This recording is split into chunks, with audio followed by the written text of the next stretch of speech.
এটা হলো আমাদের ডিপ স্টিক।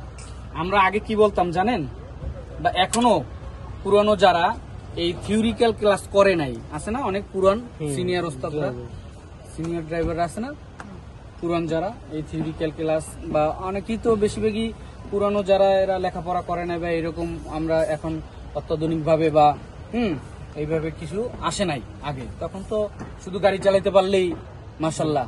হ্যাঁ, অনেকে কিন্তু এখনো আছে যে রোড মার্কিং সম্পর্কে বোঝে না, কিভাবে বামে যেতে হবে, কিভাবে ডানে যেতে হবে। হ্যাঁ, এই যে এই জিনিসটা আমরা বলি কি ডিপ স্টিক। ডিপ স্টিক এটার মানে কি? গভীরের কাঠি। তার মানে ডিপ স্টিক মানে গভীরের কোনো কিছু একটা মাপার কি যন্ত্র হয় না, এটা কি হয়? কাঠি।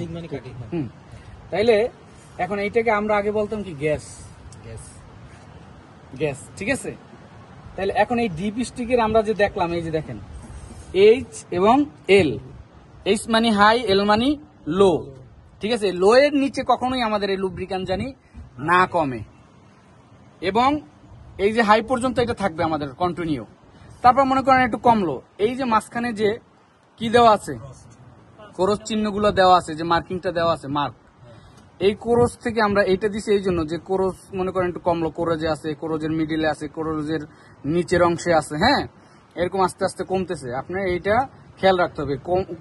যখনই এই কোরসগুলোর থেকে কমবে, কমার সাথে সাথে আপনি কি করবেন, আবার লুব্রিক্যান্ট আমরা দিব ইঞ্জিলে। দেওয়ার পরে এটাকে হাই পর্যন্ত করে রাখবো। এটা কি ক্লিয়ার? তাইলে এটা হইলো কি ডিপ স্টিক, এবং ডিপ স্টিকের কাজ কি? ইঞ্জিন অয়েলের পরিমাপ চেক করা, ঠিক আছে। কি পরিমাণে ইঞ্জিন অয়েল আছে এইটা আমরা চেক করব, এটা তো মনে থাকবে।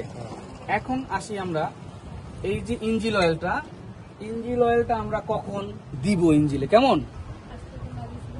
ঠিক আছে, ইঞ্জিন অয়েলটা কখন পরিবর্তন করব বা চেঞ্জ করব। এখন আমাদের এটা একটা লুব্রিক্যান্টের একটা ধারণ ক্ষমতা মানে মেয়াদ বা যে ওর কোয়ালিটিটা, ওই হিসেবে আমরা সোজা হিসেবে নিতে পারি 3000 3500 ভিতরে আমরা চেঞ্জ করে নেব। তারপর আপনি মনে করেন যে আপনার 6 মাসেও গাড়ি 3000 কিলো হয় নাই, 3500 কিলো হয় নাই, তারপরে মোবিলের কি আছে, ধারণ ক্ষমতাটা আছে, কিন্তু পিচ্ছিলকারী যে ক্ষমতাটা সেটা আছে, কিন্তু থাকলেও আমরা কি করব, চেঞ্জ করে নেব। কারণ এটা একটা মেয়াদ আছে, মেয়াদটা যদি উত্তীর্ণ হয়ে যায় তাহলে আমরা কি করব, ওর চেঞ্জ করে ফেলবো, ঠিক আছে।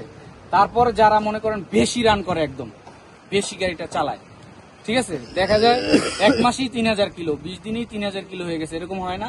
রেন্টে কারে যে ভাড়াকৃত গাড়িগুলো চলে বা অনেকে লং ড্রাইভ করে, তখন আমরা কি করব, এই যে ডিপ স্টিকের সাহায্যে এটার মাথায় এই যে দেখাই আবার, এখন এই যে এটার মাথায় লুব অয়েল আছে না, এইভাবে হাতে নিয়ে আমরা এটার পিচ্ছিলকারী ক্ষমতাটা চেক করে নেব যে পিচ্ছিল আছে কিনা।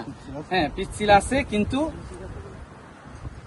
এটা যদি এই পিচ্ছিলটা যদি না থাকে তখন কি করব, আমরা মনে করব যে এর ক্ষমতাটা শেষ হয়ে গেছে, তখন আমরা কি করব, চেঞ্জ করে নেব, ঠিক আছে।